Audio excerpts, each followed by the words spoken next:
Assalamualaikum warahmatullahi wabarakatuh. Perkenalkan, nama saya Radiansa, NPM 02115177. Saya dari kelompok 6 MSDM tentang manajemen kinerja organisasi atau perusahaan. Yang pertama, saya menjelaskan apa itu manajemen kinerja. Manajemen kinerja adalah aktivitas untuk memastikan bahwa sasaran organisasi telah dicapai secara konsisten dalam cara-cara yang efektif dan efisien. Manajemen kinerja juga bisa berfokus pada kinerja dari suatu organisasi, departemen, karyawan, atau bahkan proses untuk menghasilkan produk dan layanan di area yang lain. Selanjutnya, ada manfaat manajemen kinerja bagi perusahaan, yaitu yang pertama, sebagai referensi untuk menyesuaikan tujuan organisasi dengan tujuan tim dan individu dalam meningkatkan kinerja karyawan. Yang kedua, untuk meningkatkan komitmen kerja karyawan. Terus yang ketiga, yaitu untuk meningkatkan proses pelatihan dan pengembangan. Dan bagi manajer, yang pertama yaitu untuk membantu upaya untuk mengklarifikasikan kinerja dan ekspektasi perilaku. Lalu yang kedua, untuk meningkatkan kinerja pekerja, tim, dan individu. Lalu yang ketiga, untuk menawarkan peluang menggunakan waktu berkualitas.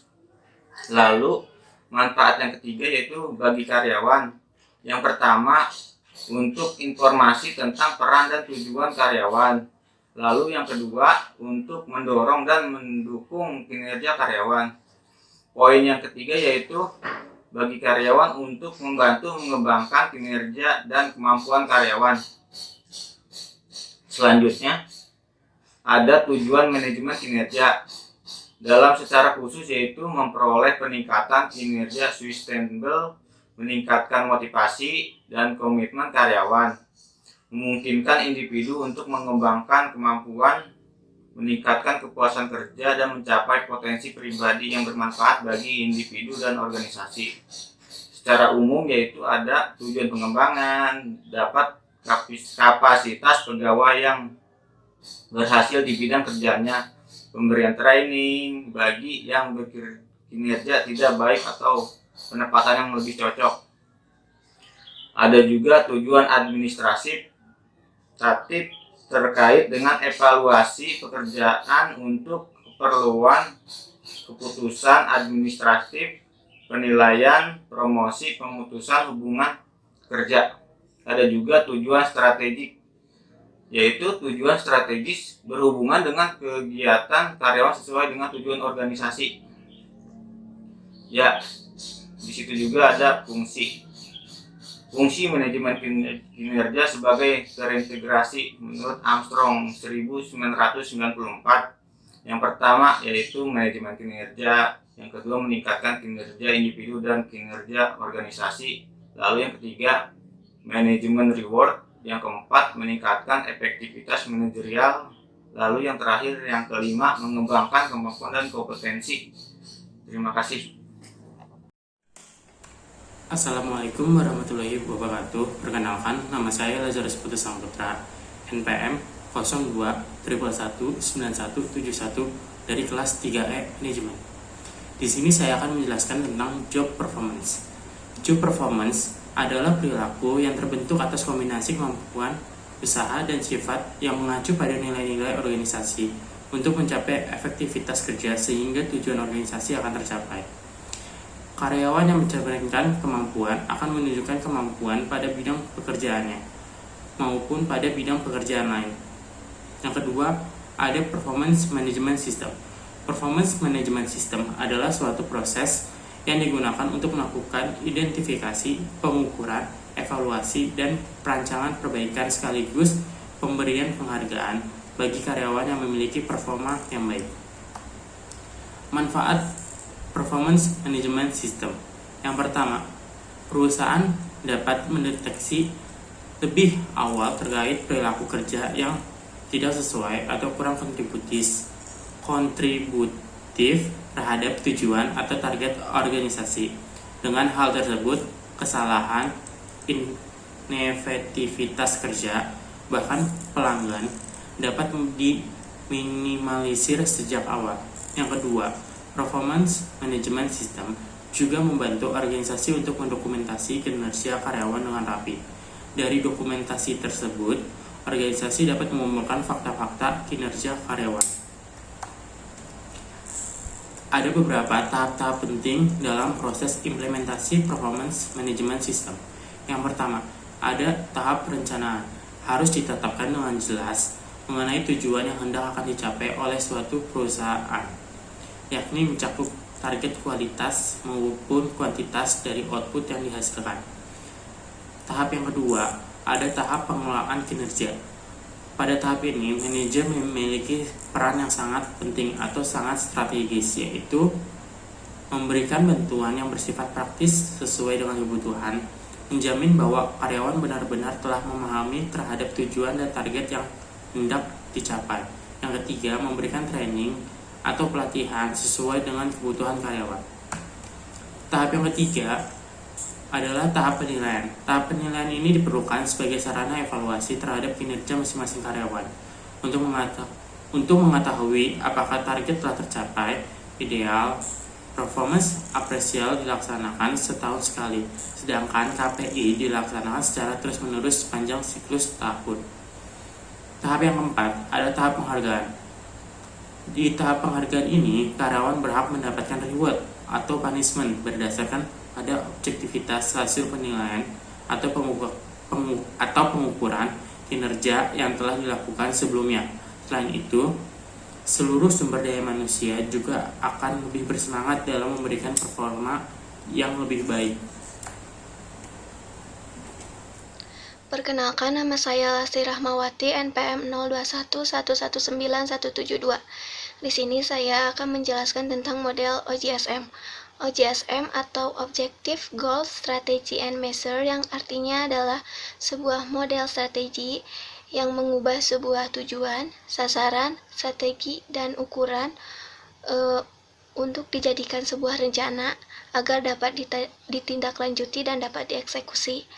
Singkatnya, OJSM adalah sebuah pendekatan yang banyak digunakan untuk mendapatkan fokus untuk bisa menerjemahkan visi perusahaan agar bisa dijadikan sebuah strategi bisnis dan pemasaran. OJSM itu sendiri artinya adalah objektif, yang berarti pernyataan yang jelas tentang apa yang akan dicapai.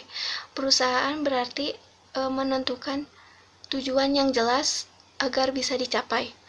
Kedua, ada goals, artinya adalah pernyataan angka yang menunjukkan bagaimana kita mengukur sukses untuk perusahaan. Artinya adalah di sini berarti tujuan berupa yang dapat diukur atau sebuah tujuan finansial atau operasional. Kemudian ada strategi. Strategi adalah pilihan tindakan untuk mencapai tujuan dan target perusahaan. Artinya adalah perusahaan membuat beberapa dan menetapkan strategi-strategi untuk mencapai tujuan. Keempat, yang terakhir ada measure, yang artinya adalah ukuran, yang berarti adalah pernyataan angka yang menjadi patokan terhadap strategi terhadap kemajuan dari setiap implementasi strategi. Artinya adalah dari strategi-strategi yang telah ditetapkan kira-kira berapa persen kemajuan dari strategi tersebut. Kemudian ada maksud OJSM. Maksud OJSM yang pertama adalah untuk menyebarkan strategi bisnis perusahaan secara efektif sampai ke tingkat individu karyawan. 2. Memastikan seluruh karyawan memahami sasaran strategis dan memahami peran mereka untuk mewujudkannya. 3. Memungkinkan manajemen strategik dapat dilakukan secara real time. Kemudian ada tujuan OJSM. Pertama, fokus terhadap beberapa hal penting yang strategis. 2. Membuat keselarasan strategi dan aktivitas baik secara vertikal dan horizontal. 3. Menyusun target-target dengan standar yang lebih tepat. 4. Menurunkan target perusahaan ke dalam target divisi, departemen, section, dan sampai ke tingkat individu. 5. Menurunkan akuntabilitas di semua level manajemen dan organisasi. Terima kasih. Assalamualaikum warahmatullahi wabarakatuh. Nama saya Akbaruda Putra, NPM 02111169. Saya dari kelompok 6 Manajemen Sumber Daya Manusia, ingin menjelaskan tentang manajemen kinerja organisasi atau perusahaan. Sistem KPI. KPI itu Key Performance Indicator, adalah alat ukur yang menggambarkan efektivitas perusahaan dalam mencapai tujuan bisnisnya. Perusahaan menggunakan KPI untuk mengukur kesuksesan mencapai target mereka. Key Performance Indicator ini sendiri diukur dalam periode harian, mingguan, dan bulanan. KPI yang baik merupakan suatu hal yang penting dan terus-menerus mendapat perhatian dari manajemen ketika seseorang menyimpang dari KPI. Pihak manajemen dapat mengambil suatu keputusan dan memanggil orang bertanggung jawab tersebut. Jenis-jenis KPI itu ada 2. KPI indikator finansial dan non-finansial. Yang pertama itu KPI finansial adalah indikator kinerja utama yang berkaitan dengan keuangan. Contohnya KPI finansial ini diantaranya adalah sebagai berikut. Yang pertama itu ada KPI laba kotor atau gross profit, yaitu KPI yang mengukur jumlah uang yang tersisa dan pendapatan setelah dikurangi harga pokok penjualan atau HPP. Yang kedua itu KPI laba bersih net profit, yaitu KPI yang mengukur jumlah uang yang tersisa dari pendapat setelah dikurangi harga pokok penjualan dan biaya-biaya bisnis lainnya seperti biaya bunga dan pajak. Lalu KPI margin laba kotor atau gross profit margin, yaitu KPI yang mengukur nilai persentase yang diperoleh dengan membagi laba kotor dengan pendapat. Lalu ada KPI margin laba bersih net atau net profit margin, yaitu KPI yang mengukur nilai persentase yang diperoleh dengan membagi laba bersih berdasarkan pendapatnya. Lalu KPI rasio lancar atau current ratio, yaitu KPI yang mengukur kinerja keuangan neraca likuiditas dengan membagikan aktivitas lancar, atau current assets dengan kewajiban lancar atau current liabilitas. Lalu yang kedua ini indikator non-finansial. KPI non-finansial adalah KPI yang tidak secara langsung mempengaruhi keuangan suatu perusahaan. Ada contoh KPI non-finansial, yaitu yang pertama ada perputaran tenaga kerja atau manpower turnover. Yang kedua itu matriks kepuasan pelanggan atau customer satisfaction matrix. Yang ketiga itu ada rasio pelanggan berulang terhadap pelanggan baru atau repeat customer to new customer ratio. Yang terakhir ada pangsa pasar, yaitu market share. Lalu ada implementasi dari Key Performance Indicator.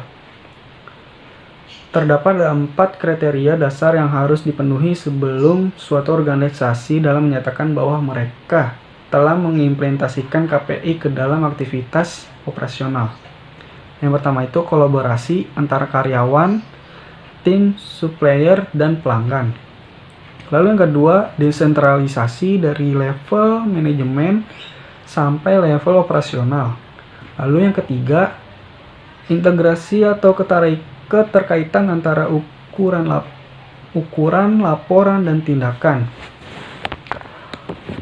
Lalu ada hubungan KPI dan strategi yang keempat.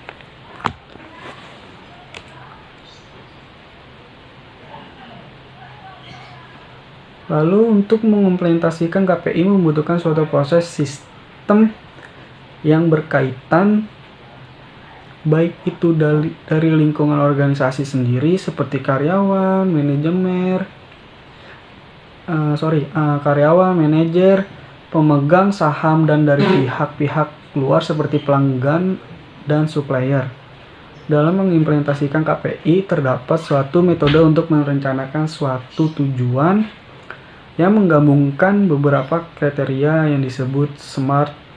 Warahmatullahi wabarakatuh. Nama saya Pandu Pramana, MPM 02119170. Jadi di sini saya akan menjelaskan metode penilaian prestasi kerja. Metode penilaian prestasi kerja menurut Robert Bekal ada 3 pendekatan yang paling sering dipakai dalam penilaian prestasi kerja karyawan. Yang pertama yaitu sistem penilaian atau disebut juga rating system.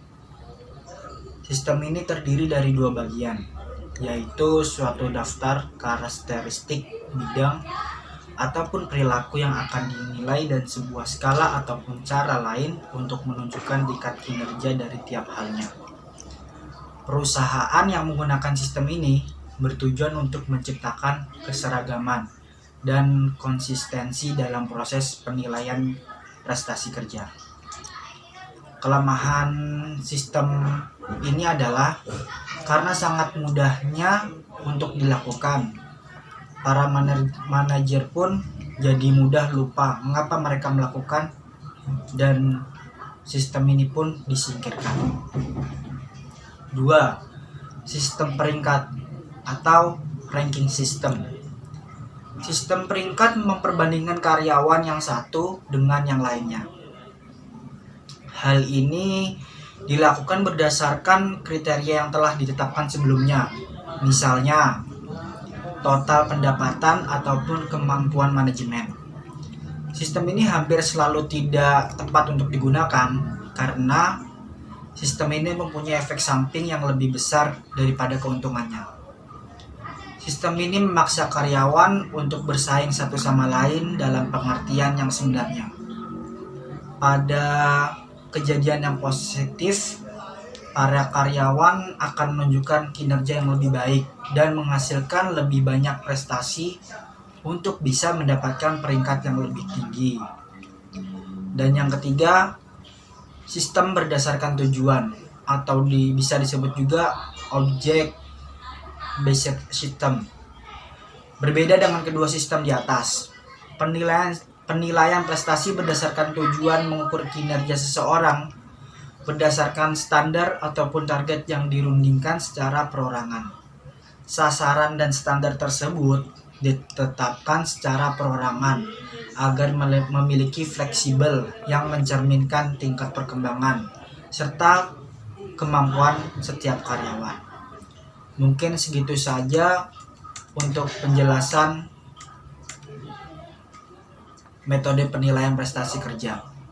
Wassalamualaikum warahmatullahi wabarakatuh.